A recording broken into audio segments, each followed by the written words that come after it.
All right, I'm coming to you today with a topic that has been outstandingly the biggest debilitating aspect that I've been seeing in almost every post and everything everybody's talking to me about.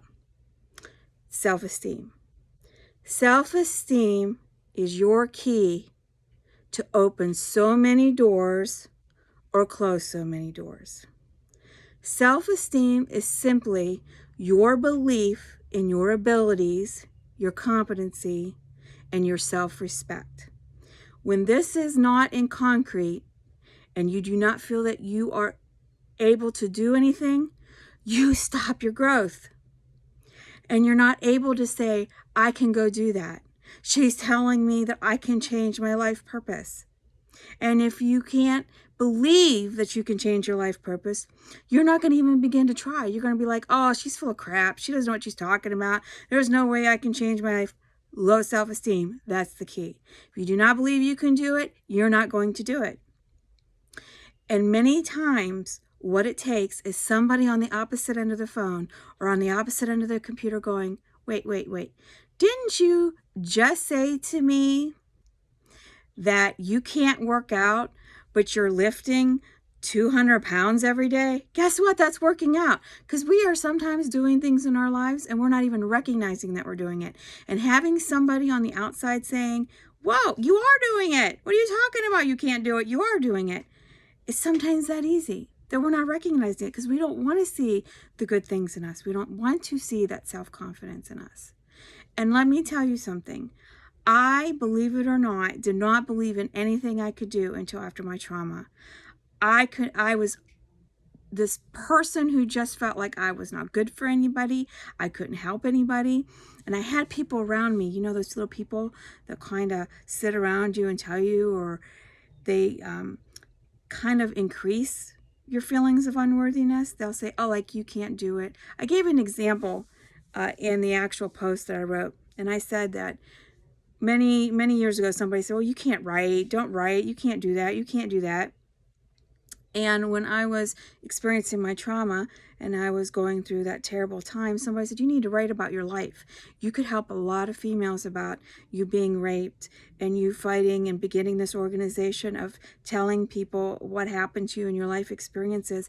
You could be very inspirational to people. And I said, oh, nobody's going to listen to me. And they said, well, no, nobody's going to listen to you if you don't try to do it. I mean, if you don't speak up and talk about your story and your life and what happened to you, of course you're not going to do it. And of course you're going to fulfill a self-prophecy of not doing it because you're not even going to try. So then you're just buying into that concept of that merry-go-round that I talked about when I post. If you don't decide that that merry-go-round is nostalgic, then guess what? You're just going to keep going around that same merry-go-round. And if you got to decide one day, I'm getting off this thing and I'm going to see what other rides, what that roller coaster is like, going up that hill and down that hill, because that's what life is about, going up hills and down hills and gaining knowledge from each uphill you go through and each downhill you go through. It's about gaining knowledge and growing as a person. How boring that we don't use life as lessons. How boring if it's just we ride through life. We don't learn anything. Our soul doesn't grow. Our mind doesn't grow. We don't learn how to solve problems. We want our kids to solve problems. If we don't have problems to solve, how are they going to solve it in the real world? Sometimes it's just about reframing what self-esteem is. Self-esteem is the ability to take pressure, problems, and change them into learning experiences. Trust me, when I got shot, I kept questioning myself. People kept saying, oh no, you did this to yourself. It took so many years. It took people telling me, like, who cares what people believe? You know what the truth is. I challenged it every day of my life. I've challenged people. And I've decided it doesn't matter what they think, because it's really none of my business what they think.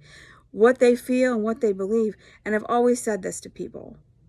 Just because you don't believe myself or a person doesn't believe you doesn't make it not true. It just makes them look not intelligent when it comes out the truth. Because the bottom line is, and I know I'm going to go a little spiritual here, but it was a statement that has always come true to me, and it's something I learned when I was going through my trauma.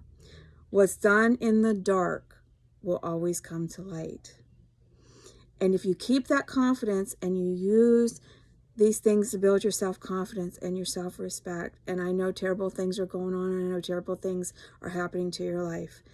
I know I've lived things that you would shudder at, but I've learned to pick the positive things out of them and say, I have been being prepared to help you out there to deal with these things. I have been being prepared to give you guys the tools to make it through these traumatic events, to help you build your self-esteem, to help you go through your life transitions, to learn you can say no, to learn that you can report if you've been raped, that you can report if you've been sexually harassed, that you can report if you've been abused, and that you can overcome any challenge that comes your way. And now I can say that because I've done it, and you can look at me and say, she can relate to me because she's done this. She knows how to make it through. Your self-esteem is based on the ability to change the negative things that happen to you in life into positive ones. There's another name for that. It's resilience. And it is so beneficial, and it will get you through life, and you will be so much happier, and you will wake up one morning going, I know why this has happened. I know why this is making sense to me. So I am going to say, have a good evening, walk in hope, and never give up. Again, as I'm going to do in every video, I'm going to offer a free session. It does not hurt to call if you need to talk about being sexually assaulted, physically assaulted, your self-esteem, anything that has to do with trauma. I'm available. We can also talk about ways and decisions on if life coaching is good for you, if therapy is good for you, the difference between the two. It's a free call. It's 30 or plus minutes. I can help you with some information and some tips, and we can decide what's best for you. And you can always reach me through Facebook. You can go to Breaking the Chains Wellness Center, and that's my Facebook page. You can go to www.breakingthechainswellness.net. I will also post that below. You can book a free 30-minute appointment. It'll be the second one. It'll be free consultation. Or you can just shoot me a message on Facebook. Have a good evening, everybody, and please be safe.